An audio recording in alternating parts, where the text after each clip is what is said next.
Welcome to Home Team Friday Countdown. I'm Michael Gross. The playoffs in full display as the number of teams remaining dwindles from week to week in Indiana. And not to mention Kentucky begins its district openers this week as well. It's going to be one exciting Friday night slate in the Tri-State. Let's get to our games for tomorrow night. A few games we're taking a close look at. The Titans hosting the Alices for the second straight year in 3A. The same goes for Castle hosting North, except this one is a championship rematch in 5A. And of course, Wrights aiming to add another impressive win when they head to Enloe Field to play Memorial.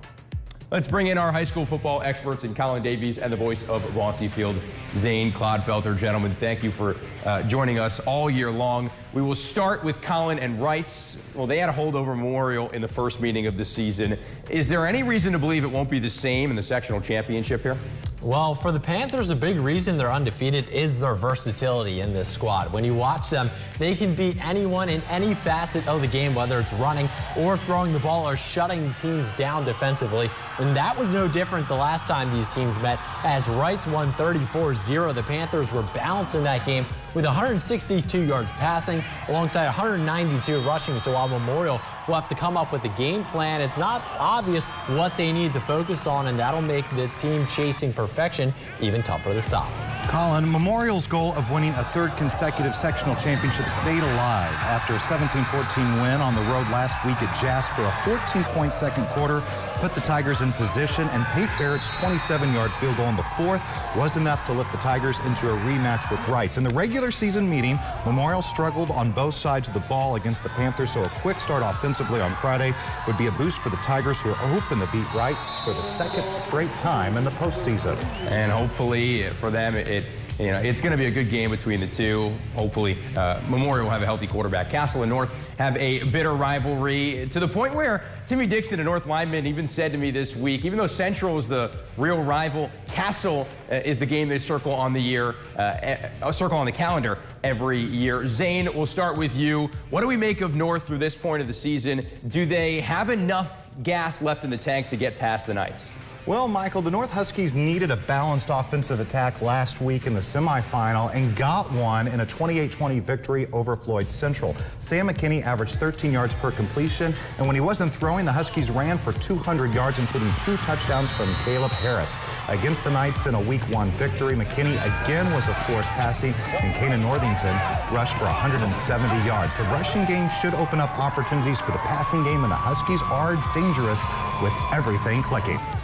Well, it's obvious that Castle will need to make a couple of adjustments to this game after their one-score loss in Week 1. When I spoke to the Knights, they said the focus for them is in the running game on both sides of the ball. North has some big bodies on both lines that has stifled Castle in the past. Last time they met, Castle had just 43 rushing yards when they averaged 212 per game. We'll see if that improves in round 2. You can be sure they'll run the ball. All right, lastly, Vincennes will have their hands full on the road in Fort Branch. My question for you, Colin, is simple. This Vincennes defense is very good. They held Memorial to 0 points earlier in the year. But will the offense be sharp enough to guide their way past Gibson Southern? Well, this, in my eyes, is the most competitive matchup this week. Vincennes having a great year, and their only loss without their star quarterback, Xander Hunt, was a 2-possession game to Wrights. That's the answer to your offense there. Hunt averages 118 passing yards per game with 71 on the ground as well. Tack on 22 total touchdowns in those 7 games played as well. The key for the Alices is ball security, and that loss to Wrights. Hunt threw an interception, and we know that Gibson Southern is good enough to convert points off of turnovers. Colin, a 7-game winning streak has Gibson Southern in position to win the program's 5th sectional championship since 2012. And if last season's sectional game against Vincennes taught us anything, it's to expect a lot of points. And the Titans have the offensive firepower.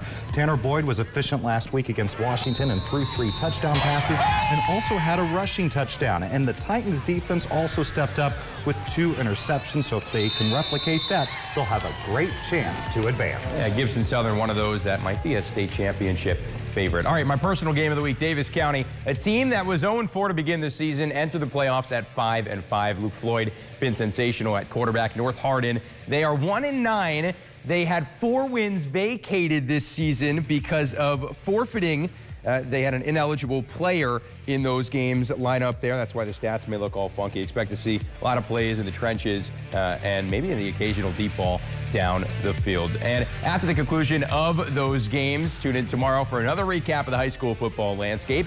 We can't wait to bring you the best highlights and storylines of the week right here on Home Team Friday.